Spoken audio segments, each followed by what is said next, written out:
On a Wednesday afternoon in early October of 2007, Winifred Corbin stood in the damp grass behind her repair barn in Breathitt County, Kentucky, and watched a pickup truck back slowly down her lane with the grain auger chained to its bed. The Augers drive housing had split along a weld seam the driver had tried to patch himself with a welder he shouldn't have touched, and the patch had held for maybe 40 minutes before it failed again somewhere on Route 15.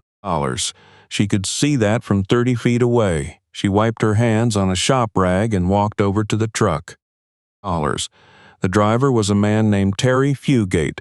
He was 61 years old and had been farming tobacco and corn in the valley below Quicksand for 37 years. He said he'd called 3 places before he called Winifred, and all 3 had told him the drive housing on a 1971 Mayrath auger couldn't be sourced and wasn't worth repairing. Winifred looked at the housing for about a minute, asked Terry how long the auger had been in his family, and Terry said his father had bought it new. Winifred said she'd have it ready by Thursday of next week. Terry asked if she was sure. Winifred said she was. Let me tell you about Winifred Corbin, because you need to understand who she was before you can understand what she did. Winifred was 53 years old in 2007, and she had been repairing farm equipment in Breathitt County for 22 years, not as a hobby, not as a sideline to something else, but as the full-time, sole proprietor-operator of Corbin Equipment Repair, a 1,200-square-foot shop on a 3-acre lot off Erie Road that had belonged to her husband's family since 1941. Her husband, Leonard, had died in 1999 of a coronary at the age of 54. Before he died, he had spent 19 years repairing equipment in that same shop. Before Leonard, his father Earl had used the barn for the same purpose, though Earl had called it something different and charged what Winifred considered not nearly enough. Winifred had not grown up planning to repair farm equipment. She had grown up helping her father, a man named Roy Combs, keep a small dairy operation running in Leslie County on what he called ingenuity and spit. Roy Combs had not been formally trained in anything. He had been apprenticed informally and completely to the logic of mechanical systems by 30 years of keeping his own equipment alive past the point where any manual said it was salvageable. He taught Winifred the same way he had taught himself, not by explaining principles first and applications second, but by handing her a wrench and standing close enough to catch a mistake before it became a problem. When she married Leonard in 1981 and moved to Breathitt County, she brought that education with her. Leonard was good with engines. Winifred was better with the auxiliary systems, the augers and conveyors and PTO-driven implements that the equipment dealers didn't want to touch because the margins were thin and the parts were complicated. They were a good pair. After Leonard died, Winifred kept the shop open because closing it had not seriously occurred to her. The equipment in the county still needed repairing. She still knew how to repair it. Those 2 facts were sufficient. The people who brought her their equipment were tobacco farmers and cattle operators, and the families who ran small feed operations in the hollows and creek bottoms of a county that had been marginal farming country for 100 years, and that had learned through generations of necessity to make things last. They brought her augers and elevators and bale conveyors and hay tedders and grain dryers, equipment from the 1960s and 1970s that the dealers in Lexington considered obsolete, and that the farm supply catalogs had stopped listing parts for before some of Winifred's customers were born. She fixed them. She always had the parts because she had spent 22 years building relationships with the distributors and salvage yards and specialty suppliers who still served that market. The oldest and most reliable of those relationships was with a company called Southern Ag Parts out of Corbin, Kentucky. No relation to her surname, which was a coincidence that customers mentioned so often it had ceased to be interesting. Southern Ag Parts had been in business since 1962 and had stocked components for agricultural equipment going back to the Eisenhower administration. Belts, bearings, chain drives, cast iron sprockets, auger flighting in 8 different pitches, gearbox internals for Westfield and Mayrath and Farm King, and a dozen other brands whose parent companies had changed hands so many times the original engineering drawings were essentially archaeological. Southern Ag Parts had those parts because their founder, a man named Vernon Spicer, had made the same bet Harold Prater had made with Consolidated Industrial Supply a decade later and a state away. That someone had to stock the old stuff and that there was a living to be made by being that someone. Vernon Spicer retired in 2003 and sold the business to his nephew, whose name was not worth recording here because he is not the interesting part of this story.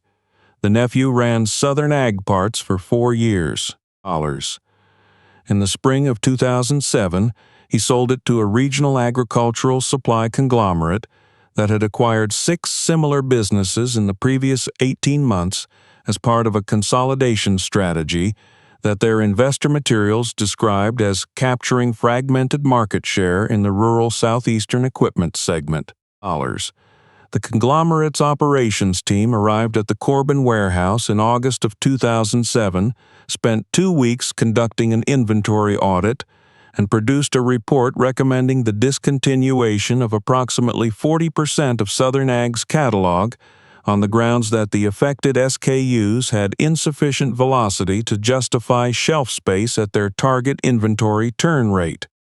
The letters went out in September. Winifred received hers on a Thursday morning. She read it at her workbench while a cup of coffee went cold beside a PTO shaft she had been about to inspect. The letter was 3 paragraphs and informed her that as of 60 days from the date of issuance, Southern Ag Parts would no longer be stocking the listed part numbers. There were 2 pages of listed part numbers. Winifred counted the ones she ordered regularly. There were 78. She set the letter down, she picked up the PTO shaft, she put it down again, then she got in her truck and drove to Corbin. Let me tell you about what happened in Corbin because this is where most people would have simply started calling their customers with bad news, and Winifred did not do that. The Southern Ag Parts warehouse on Industrial Boulevard in Corbin was a 40,000 square foot building that smelled like metal and rubber and old machine oil, and that Winifred had been visiting in person twice a year for 16 years. She knew where things were on the shelves better than some of the employees. She asked to speak with whoever was managing the liquidation. She was directed to a man in his late 30s named Bradley Foss, who worked for the conglomerate's operations division and who was in Corbin for 2 weeks to oversee the inventory transition. Bradley Foss had a laptop open on a folding table in what had been the warehouse manager's office, and he had the practiced patience of someone accustomed to explaining corporate decisions to people who didn't like them. Winifred told him she wanted to buy the discontinued inventory, not some of it, all of it, across her 78 part numbers and then some. Bradley Foss pulled up the relevant spreadsheets. He told her the total liquidation value across the items she had identified at a 35% discount from list price was $94,000. Winifred did not have $94,000. She had $22,000 in her operating account and a farm credit line she had not fully drawn on. She asked Bradley Foss to hold the inventory for 5 business days. He said he could hold it for 3. Winifred said 3 would be enough. She called her banker on the way out of the parking lot. She called her daughter, a woman named Gail, who had married a man who worked in industrial logistics in Huntington, West Virginia, and who had over the previous several years tried gently and unsuccessfully to persuade her mother to consider retirement. Gail listened to what Winifred was planning. There was a pause on the line. Gail asked if she was certain. Winifred said she was fairly certain, and that the difference between fairly certain and completely certain was the difference between a person who acts and a person who waits until it's too late. Gail said that sounded like something Grandpa Roy would have said. Winifred said that was because Grandpa Roy was usually right. She arranged a short-term note through her farm credit lender, secured against the shop property in the lot. She called a friend with a flatbed. She went back to Corbin on the third day and told Bradley Foss she would take it. Have you ever made a decision that required everything you had and felt, in the moment you made it, like the most logical thing you had ever done? That's what Winifred did standing in that warehouse in Corbin. It wasn't desperation, it was arithmetic. She had 16 years of invoices in a filing cabinet in her shop organized by year and then by part number. She knew exactly which components she ordered, exactly how often, and exactly how long the inventory she was purchasing would last her at her historical usage rates. She had bought herself time. Depending on how the work came in, somewhere between 3 and 6 years of time, and she already knew what she intended to do with it. Let me tell you about the plan, because this is where Winifred Corbin's situation changed from a parts problem into something considerably more interesting. The components she had bought from Southern Ag were finished goods, ready to install. But Winifred had been handling these parts for 22 years, and she understood their geometry the way a tailor understands a pattern. Auger flighting was formed steel, and she had a metal shop with a press brake and a plasma cutter and a pipe bender that Leonard had bought at an auction in 1991. Gearbox internals were machined steel and cast iron, and she had a lathe her father-in-law, Earl, had bought new in 1968, and that she had rebuilt the headstock on in 2002 when the original bearings finally gave out. Sprockets were hobbed steel, which required a gear hobber she didn't have but which, she had reason to believe, she could get. She spent the first 4 months after the Corbin trip on the phone. She called metal service centers in Lexington and Cincinnati. She called a retired machinist in Hazard named Merle Tackett, who had operated a full tool room for a coal preparation plant for 31 years and who, since his retirement, occasionally took contract machining work out of his home shop when the project interested him enough. Merle Tackett was 70 years old, hard of hearing on the left side, and had opinions about metallurgy that he would share at length with anyone who seemed worth sharing them with. Winifred seemed worth it. He had a gear hobber. He was willing to cut sprockets to Winifred's specifications if she could supply the blanks and the drawings. Winifred could supply both. She spent those 4 months learning to draw. Not freehand sketching, but technical drawing, gear tooth profiles and flighting helix angles and bearing seat dimensions measured off original components with the set of instruments her father Roy had kept in a red metal box above his workbench and that Winifred had carried with her since 1981. She worked at the kitchen table in the evenings after the shop closed, her reading glasses on and a shop manual propped against the sugar bowl, and she made drawings that were not beautiful but were accurate, and accuracy was the only thing that mattered. By the end of the first year, she could produce auger flighting in 5 of the 8 pitches she had stocked from Southern Ag. By the end of the second year, she and Merle Tackett between them could produce 7 of the 12 sprocket configurations she needed most often. By the end of the third year, she had a second lathe, a 1974 Clausing she had bought from an estate sale in Clay County for $3,200, and rebuilt herself over the course of 2 months, and she was manufacturing gearbox shafts and bearing carriers from bar stock that she ordered from a steel service center in Lexington on a 2-week lead time. She still ran the shop. She still fixed the equipment the farmers brought her. She worked 6 days a week, and on Sunday mornings she made drawings and placed material orders, and wrote in the ledger she kept on the shelf above the kitchen stove that recorded every part she had made, dollars, every dimension she had confirmed, every source of raw material she had found and verified. The ledger was not neat. The handwriting changed across the years from careful to quick as the work became more familiar. Dollars. Gail called every Sunday evening and asked how things were going. Winifred said things were going fine. They were mostly going fine. Dollars. Let me tell you about the spring of 2010, because that's when the other calls started coming. Dollars. There were, in eastern Kentucky and the counties just across the state line in West Virginia, perhaps 15 or 20 equipment repair operations that had received the same letter from Southern Ag in 2007. Some of them had gone to Corbin. Most had bought what they could afford, which was not much, and had spent the following years quietly narrowing the range of equipment they were willing to take on. By 2010, several shops had stopped accepting certain implement families entirely. A farmer who showed up with a 1969 Westfield auger and a failing gearbox was likely to be told the parts weren't available and the repair wasn't possible. Word moves in small counties the way water moves in limestone. It finds the low places and it takes whatever route is available. The word about Winifred Corbin moved through the feed stores and the co-op parking lots and the back tables at the diners where farmers ate breakfast before light. The word was specific. She could still fix the old stuff. She had parts that nobody else had.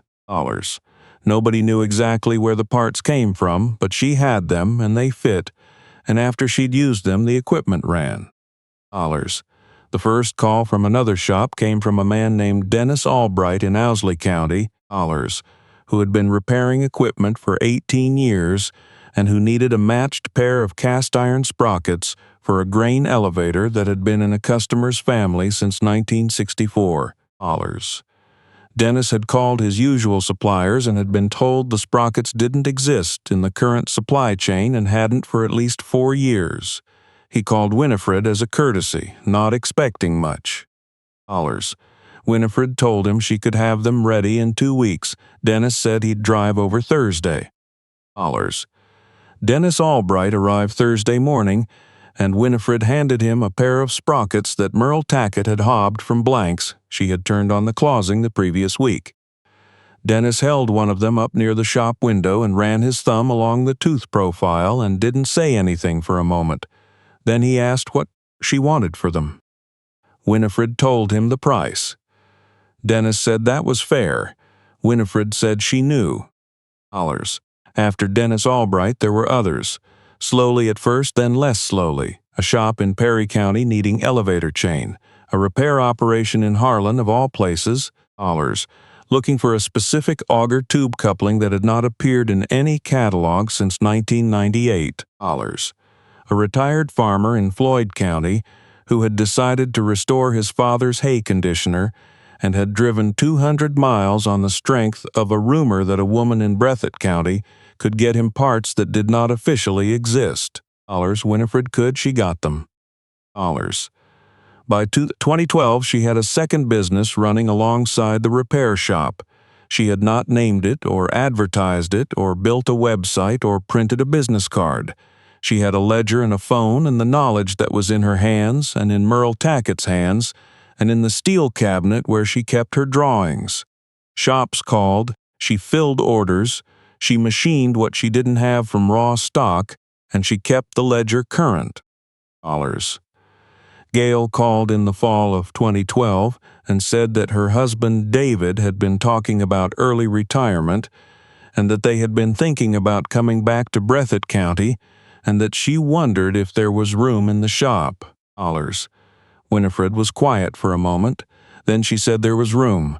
Gail said she wanted to be sure because David had some ideas about computerizing the inventory. Winifred said that would be fine as long as he didn't touch the filing cabinet. Let me tell you about what changed when Gail and David Pruitt came to Breathitt County in the spring of 2013. Because what changed was not the work. The work was the same. What changed was the record of it. David Pruitt was 51 years old and had spent 24 years in industrial logistics, the last 12 of them managing parts inventories for a heavy equipment dealership network in the tri-state area. He understood parts systems the way Winifred understood implement geometry. He walked through the shop for the first time on a Tuesday in March and spent 2 hours looking at the ledgers, the filing cabinet, the bins of manufactured components and sourced materials and sorted salvage. He did not say anything for most of those 2 hours. At the end, he sat down at the kitchen table with a cup of coffee and told Winifred that what she had built was the most complete informal supply chain for obsolete agricultural implement components he had ever seen, and that it was invisible to the outside world because she had no way of telling anyone it existed. Winifred said that word of mouth had seemed to work. David said word of mouth was good for the counties she could drive to in a day. He asked if she had any reason to stay limited to those counties. Winifred said she didn't have a reason, but she hadn't thought much beyond them. David said he'd like to think about it. Over the following year, David built a parts database from Winifred's ledgers, entering by hand 8 years of transaction records, drawing specifications, raw material sources, and supplier contacts into a system that could be searched by equipment make, model, implement type, component name, and part configuration. It took him most of the year. Winifred watched him do it with an expression that Gail recognized from childhood, which was the expression her mother used when a tool was performing a task she hadn't previously believed the tool capable of. The database told them things the ledger hadn't been organized to reveal. Which components were ordered most frequently across all customers, not just local ones. Which equipment families were generating increasing demand as older implements stayed in service longer. Which raw material sources were most reliable. They used that information to adjust what Winifred machined ahead of orders and what she made to order, which reduced her setup time and improved her lead times. In 2014, David built a simple website. It did not have a shopping cart or a photo gallery or any of the features that a retail site would have. It had a description of what the shop did, a list of the implement families they stocked and manufactured components for, a phone number, and a contact form. That was all. Within 6 months, orders were coming from Tennessee and Virginia, and Ohio and Indiana, from shops and farmers and rural equipment co-ops, who had been unable to source specific components for years, and who had found the website through a combination of search and the same word-of-mouth network that had always fed the business, now operating at a wider radius. The conglomerate that had bought Southern Ag Parts had by 2014 consolidated 3 of the 6 businesses it had acquired into a single regional warehouse and had discontinued 2 others entirely. Their website had a robust search function and same-day shipping on qualifying orders and a satisfaction guarantee, and did not return results for Mayrath gearbox shaft seals or Westfield 614 elevator chain or Auger flighting pitched at 6 inches per revolution. People who needed those things found their way to Winifred. Let me tell you about the afternoon in March of 2016 when a man named Calvin Stratton drove a pickup truck from Morgantown, West Virginia, to Erie Road in Breathitt County, because that afternoon is one small version of what the business had become by then. Calvin Stratton was 44 years old and operated a custom grain harvesting operation in northern West Virginia. He had inherited 3 Westfield Augers from his uncle and had been running them for 11 years. In the fall of 2015, the primary drive gearbox on his largest unit had developed a crack in the housing that propagated through the bearing carrier and rendered the machine inoperable at the worst possible moment of the harvest season. Calvin had spent 4 months trying to source a replacement housing. He had called dealers and distributors and salvage operations, and had been told by enough people that he'd started to believe it, that the housing was not available in any channel he could find. He found Winifred's website in February, called the number, and spoke to David, who looked up the part and told him they had a manufactured equivalent that had been produced from a pattern Winifred had made from a serviceable original in 2011. Calvin Stratton drove 6 hours to Erie Road. He arrived at the shop on a Thursday afternoon, and Winifred walked him through the component and explained how she had made it, and what material she had used, and what the tolerance specification was on the bearing bore, which was the critical dimension. Calvin was a machinist by training before he was a farmer, and he listened carefully and asked questions about the alloy selection and the heat treatment protocol. Winifred answered them. Calvin held the housing in both hands and turned it over and looked at the bore and set it down on the workbench. He said it was a good part. Winifred said she knew. He ordered 2 more as spares before he left. He called back 6 months later and ordered 4 more for a co-op in his county that operated similar equipment. He called again the following spring. He has called every year since. By 2018, Corbin Equipment Repair and its parts manufacturing operation together employed 6 people beyond Winifred and Gail and David. There was a machinist named Benton Greer who had come to them from a closed auto parts remanufacturing plant in Hazard and who had in 3 years developed a particular fluency with the closing lathe that Winifred recognized as the kind of natural aptitude that cannot be taught, only recognized and given the right material to work with. There was a young woman named Tamara Osley who had grown up on a farm in Lee County and who had arrived at the shop at 22 looking for work and who had over 4 years taught herself technical drawing from the manuals in Winifred's filing cabinet and now produced component specifications that were, in Winifred's assessment, cleaner and more precise than her own.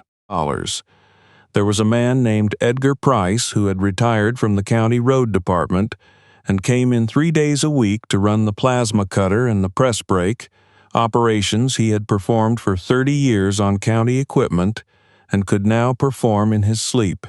And there was Merle Tackett, who was 78 years old, who drove from Hazard every Tuesday and Thursday, who could no longer stand for long periods but who sat on a stool at the gear hopper and cut sprocket teeth to tolerances that a man half his age and twice his formal education would have struggled to match.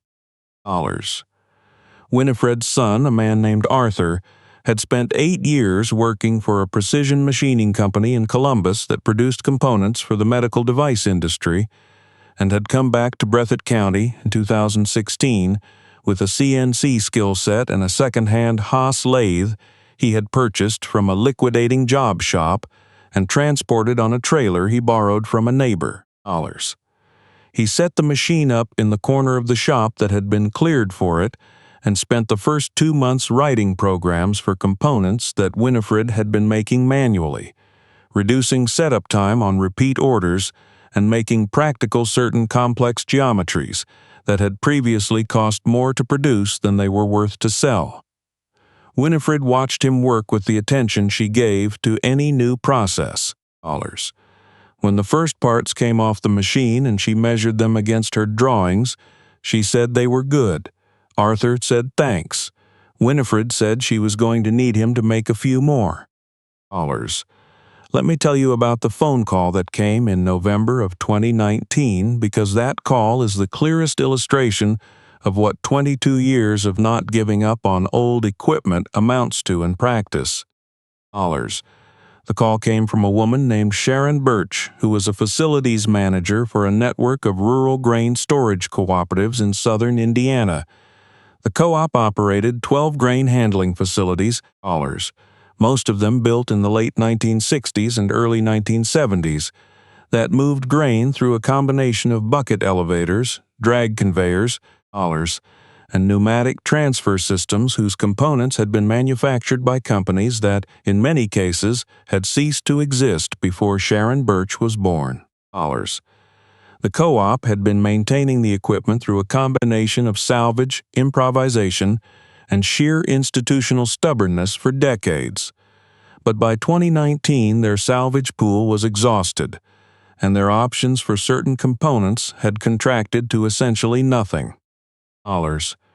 Sharon Birch had spent 6 months following a chain of referrals that began at a regional agricultural equipment dealer in Terre Haute and passed through 4 other hands before it ended with a phone number and a note that said, "Call this shop in Kentucky. They have what you can't find anywhere else." She called. Gail answered. Sharon explained what she needed. Gail took down the list and said she would call back in 2 days after they had reviewed it. When Gail called back, she told Sharon that of the 31 components on her list, the shop could supply 27 either from manufactured stock or from raw material that could be machined to the required specifications. The remaining 4 were cast components that would require pattern work. Winifred, Gail said, could make the patterns. Sharon Birch said she had expected to be told half those components were impossible to source. Gail said the word impossible had a shorter half-life than people generally assumed. The co-op became a regular account. Over the following 3 years, Winifred's shop supplied components that kept 11 of the co-op's 12 facilities running without a forced rebuild. The 12th facility was rebuilt in 2021, and the co-op's maintenance team drove down to Erie Road as part of the project planning process, spent a day on the floor, and came back the following spring to send their newest maintenance technician for a 2-week working visit, during which he measured and photographed and documented components and processes in a way that suggested the co-op was thinking about their supply situation differently than they had before they found Winifred. On the morning in October of 2022 when Winifred Corbin turned 68, she came into the shop at 6:45 and found Benton Greer already running the closing on a batch of elevator sprocket hubs that needed to ship before noon. Tamara Osley arrived at 7 and went directly to the drawing table where she had a specification sheet for a drag conveyor chain attachment that a new customer in Tennessee had sent over the previous afternoon. Arthur was in the back running a program on the Haas that would turn gearbox output shafts in a batch of 8, a job that would have taken Winifred a full day on the manual lathe and that the machine would finish by mid-morning. Edgar Prist arrived at 7:30 and started pulling material for the afternoon cutting schedule with the particular unhurried efficiency of someone who has done a thing so many times that speed is no longer something he has to think about. Gail brought a cake at noon, and they ate it at the workbench, which was covered on both sides with components in various stages of completion, the same way it had been covered on the afternoon 15 years earlier when Winifred had brought the Southern Ag inventory home in a rented truck and spent a week building shelving to hold it. Winifred did not make a speech. She ate her cake and looked at the shelves along the back wall of the shop, which were not the original wooden shelves she'd built in 2007, but the current steel shelving that David had designed and Edgar had fabricated and that held in labeled bins organized by implement family and then by component type, enough raw material and finished stock to fill orders for equipment that had stopped being manufactured before most of her customers were old enough to drive. Arthur sat down next to her and she said, without looking up from her cake, that she thought Merle Tackett's stool needed a new cushion. Arthur said he'd seen that too. Gail said she'd already ordered one. Winifred said, good. Then they finished their cake and went back to work. The filing cabinet with Winifred's technical drawings is still against the east wall of the shop. It holds drawings for 412 distinct components across 63 implement families, drawn over 20 years in a hand that went from measured and deliberate in the early pages to quick and confident in the later ones. The drawings are not digitized. They are pencil on vellum in hanging folders organized by manufacturer and then by implement type, and every person in the shop knows how to read them and how to add to them when a new component comes in that hasn't been documented before. When a new implement family arrives at the shop that they haven't seen before, Tamara Osley pulls the nearest applicable manual from the cabinet, reads it the way Winifred taught her to read them, from the beginning and without skipping ahead to the part you think you need, and then she goes to the floor and takes measurements and makes a drawing, and the drawing goes in the cabinet, and the next time that component comes through the door there is already a record of it.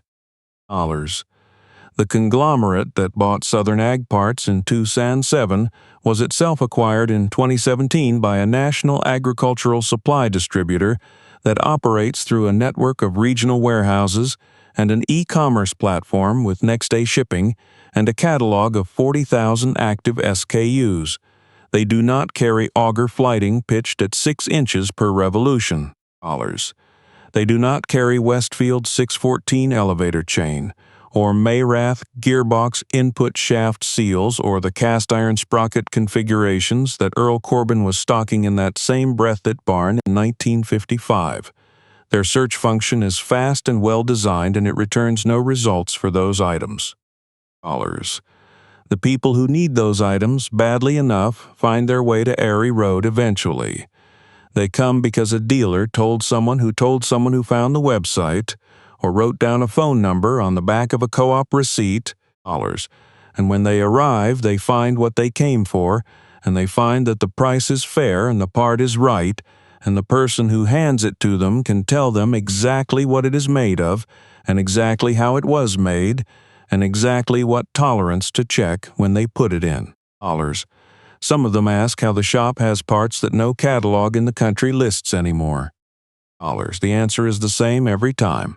A woman drove to Corbin in 2007 and bought everything that was left, and then she spent the next several years learning to make what she couldn't buy, and she taught the people around her to make it too. And when her daughter came back home and her son came back home, they built the record of what the shop knew into a form that outlasted any single person's memory, and the machines that were worth keeping got kept and maintained and passed to hands that understood their value, and the knowledge never left the building. There is a red metal box on the shelf above the east window of the shop. It belonged to Roy Combs of Leslie County, who used the instruments inside it for 30 years to measure things precisely enough to keep them running. Winifred carried it from Leslie County to Breathitt County in 1981 and used it for 40 more years and taught her daughter and her son to use it. Tamara Osley uses it now most mornings because the instruments inside it are more reliable than anything bought new in the past 20 years, and because a tool that has lasted 70 years and is still accurate to specification has already proven what it is worth in a way that no catalog description can replicate. What you build when you refuse to accept that the knowledge in your hands is less valuable than the convenience of someone else's supply chain is not a business, exactly. It is more like a covenant between the person who understood a thing and the person who needs it understood, across whatever distance of time and geography and corporate reorganization stands between them. Winifred Corbin made that covenant with every farmer in 4 states who had been told their equipment was unfixable, and she kept it, and the people she taught are keeping it still. I keep thinking about Winifred sitting at her kitchen table at night, reading glasses on, a shop manual propped against the sugar bowl, drawing gear tooth profiles by hand from measurements she had taken off a worn original with instruments her father had carried for 30 years. Nobody told her to do that. No one was grading her on it. The shop was closed for the evening, and she could have stopped. She didn't stop. That's the part that stays with me. Not the $94,000 decision in the Corbin warehouse, though that took a kind of nerve most people don't have. not the secondary business or the co-op in Indiana or Calvin Stratton driving 6 hours on a rumor. The part that stays with me is the kitchen table. Dollars. The quiet accumulation of knowledge that nobody asked for and nobody could have predicted would matter, right up until the moment it was the only thing that did. Dollars. I've thought a lot about what actually produced the outcome Winifred got, and the honest answer is that it wasn't one thing. It was 3 things operating together over a long time, and none of them worked without the others. Dollars. The first was integrity in the basic sense, not honesty as a policy, but as a habit so old it had stopped being a choice. Winifred fixed what she said she would fix. She charged what was fair. Dollars. She didn't tell Terry Fugate his 1971 auger wasn't worth repairing because the repair was inconvenient. That reputation was not built in a day, and it couldn't be faked at scale. Dollars. It was the reason people drove to her from counties away, and it was the reason they called her when they were desperate. Dollars. You can't buy the kind of trust that makes a stranger in West Virginia drive 6 hours on a rumor. You can only earn it slowly by being exactly who you say you are every single time. Dollars. The second was the kind of knowledge that only comes from paying close attention for a long time. Dollars. Winifred understood auger flighting and gearbox geometry and bearing tolerances because she had spent 22 years looking at them carefully, not just using them. Dollars. There's a difference between knowing how to use a thing and understanding what it is. Roy Combs taught her that difference at a farm in Leslie County before she was old enough to drive, and she never stopped applying it. Dollars. When the supply chain failed, that understanding was the only thing that couldn't be taken away. Bradley Foss could liquidate the inventory. He could not liquidate what Winifred knew. Dollars. The third was the willingness to keep going when keeping going was genuinely hard.